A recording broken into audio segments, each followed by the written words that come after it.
Hey everyone, so in today's video, I'm going to be doing a setup of the Fluval Flex 9-gallon freshwater kit.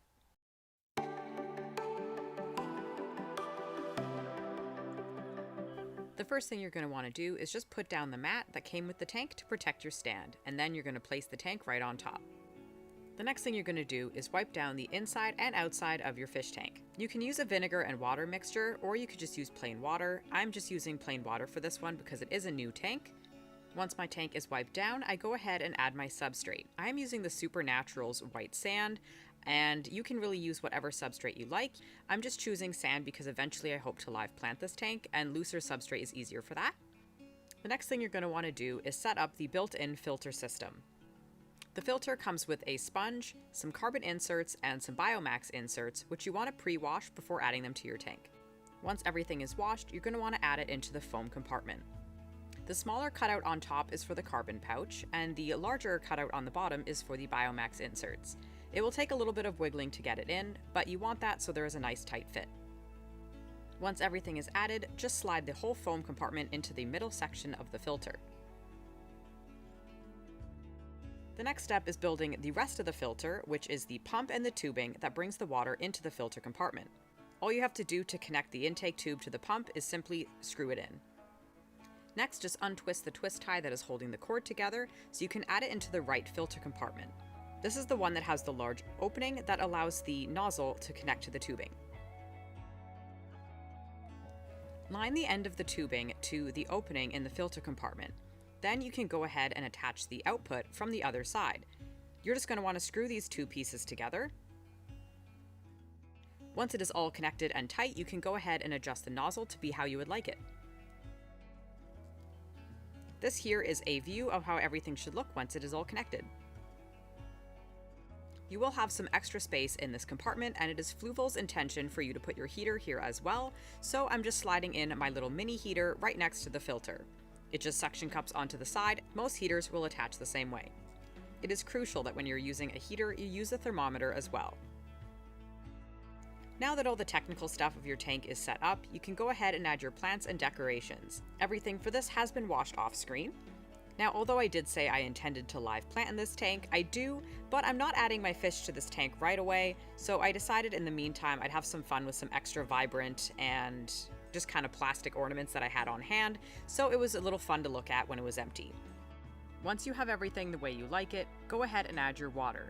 You can add the water conditioner before or after. I always find when I'm starting a new tank, I find it easier just to do it after.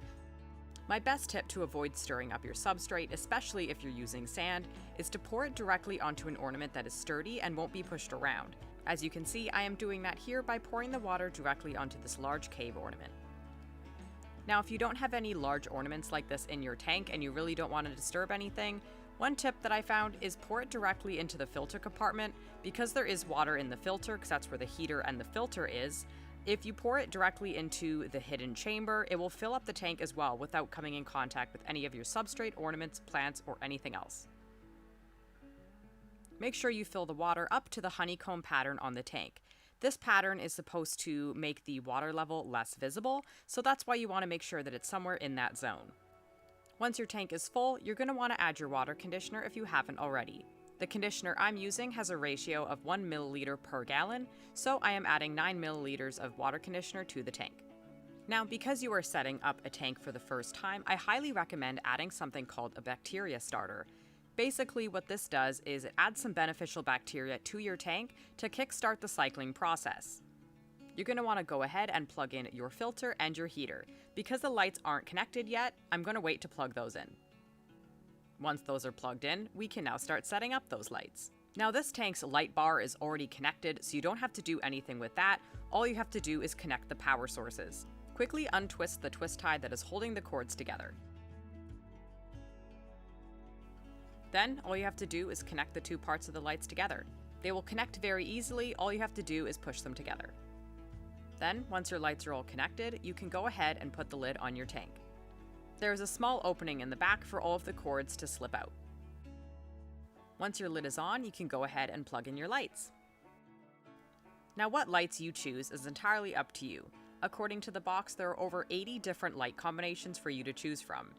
To get the remote to work, there'll be a little plastic tab at the bottom of the remote, and you just want to slide that out.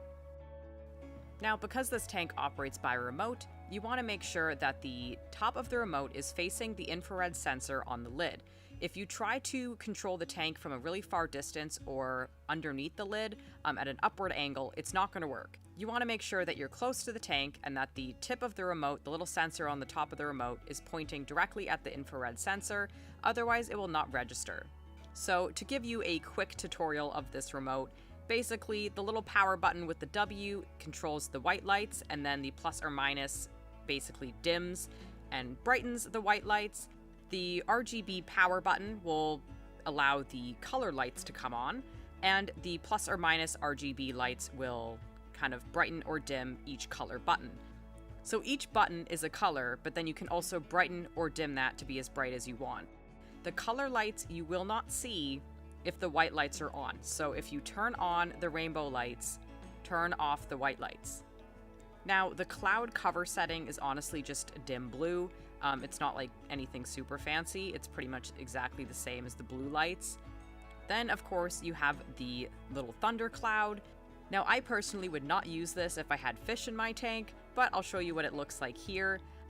And then, of course, the little rainbow circle just has it cycle through all the different colors. If you can't choose, then you get a little bit of everything. But that is all for today. Your tank is completely set up now. If you're watching this video because you are exploring your tank options and you're not quite sure which one is right for you, I do have a lot of setups and reviews on my channel, which I will put at the end screen so you can check them out if you are exploring your tank options. But that is all for this video. If you like this video, then make sure you give it a thumbs up. And if you want to see more videos from me, then make sure you subscribe and hit the notification bell so you get notified whenever I upload a new video. Thank you so much for watching, and I hope to see you again soon. Bye, guys.